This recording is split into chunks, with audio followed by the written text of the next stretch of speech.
www.hazratfirozmemon.org بسم اللہ الرحمن الرحیم نحمدہ و نصلی علی رسولہ الکریم.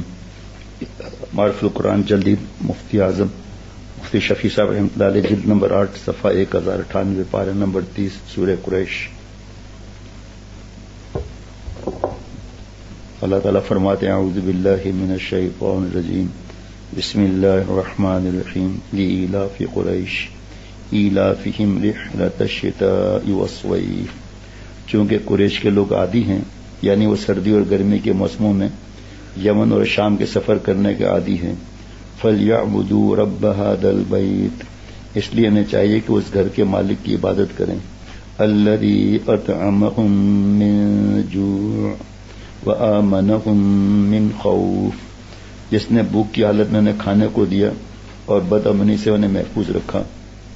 حضرت مفتی اعظم تفسیر میں فرماتے ہیں فائدہ عظیمہ. فرمایا کہ ابو الحسن قزوینی رحمۃ اللہ نے فرمایا کہ جس شخص کو کسی دشمن یا اور کسی مصیبت کا خوف ہو اس کے لیے لإیلاف قریش کا پڑھنا امان ہے. اور فرمایا کہ یہ آزمودہ اور مجرب ہے، یعنی سنت نہیں ہے، کوئی حدیث پاک نہیں ہے، لیکن بزرگوں کا تجربہ ہے.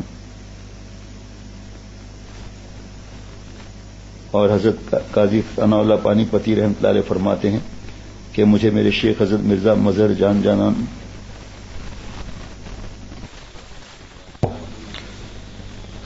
تو اب تفسیر مظہری میں اس کو نقل کر کے فرمایا قاضی ثناء اللہ پانی پتی رحمۃ اللہ علیہ نے کہ مجھے میرے شیخ حضرت مرزا مظہر جان جانان رحمۃ اللہ علیہ نے خوف اور خطر کے وقت اس صورت کے پڑھنے کا حکم دیا اور فرمایا کہ ہر بلا اور مصیبت کے دفاع کرنے کے لیے اس کی قرات مجرب ہے، ہر بلا اور مصیبت کے لیے. تو اس کو جب بزرگوں کا مجرب ہے، تجربہ ہے، تو اس میں کوئی حرج نہیں ہے. اچھا، دوسرا شیخ العرب والعجم عارف باللہ حضرت مولانا شاکی محمد اختر صاحب رحمۃ اللہ نے فرمایا کہ کبھی آدمی زیادہ کھا لیتا ہے یا پیٹ میں بوجھ محسوس ہوتا ہے تو اس کو پیٹ پر ہاتھ رکھ کر اگر سورت کو پڑھا جائے تو اللہ تعالیٰ شفا عطا فرماتے ہیں.